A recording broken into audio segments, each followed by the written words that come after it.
I would say, one of the best things that pharma can do is begin to streamline and kind of begin to join the century that we're currently in. And what I mean by that is the technological hiccups.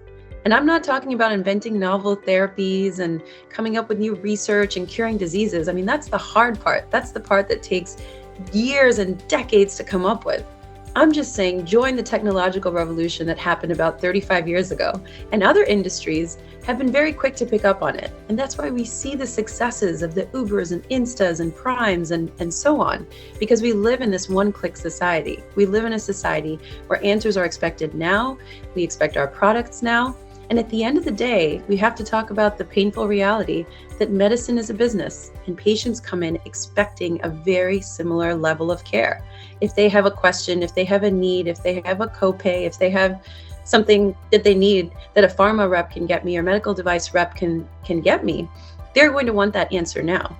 Because they want that answer now and need that answer, in real time, I'm going to need that answer now.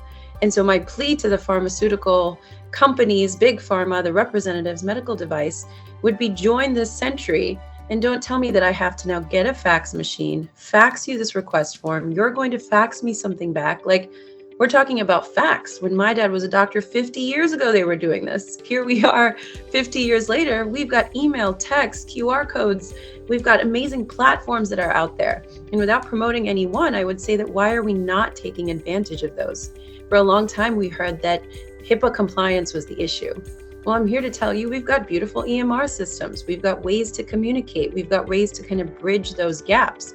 I personally feel, after knowing many people in the pharmaceutical industry, the C-suite level individuals, I notice hesitation. I notice a fear that if they break away from kind of the conventional models that have always worked, then perhaps something will suddenly fall apart. But I am here to tell you that they're losing out. Because if a company is willing to kind of go the extra mile, use some of the advanced technological platforms, communicate using the technology, using emails, text, QR codes, whatever may be out there, then immediately they're going to gain that business. Unfortunately, even if the product is not as superior as their competitor, because it comes down to availability, SEO optimization, what a patient needs, what a patient wants. By nature, we're impatient human beings. So if we have a less tumultuous, a less resistance type of way to go, it's like electricity. That's the way we're going to go. We're made that way.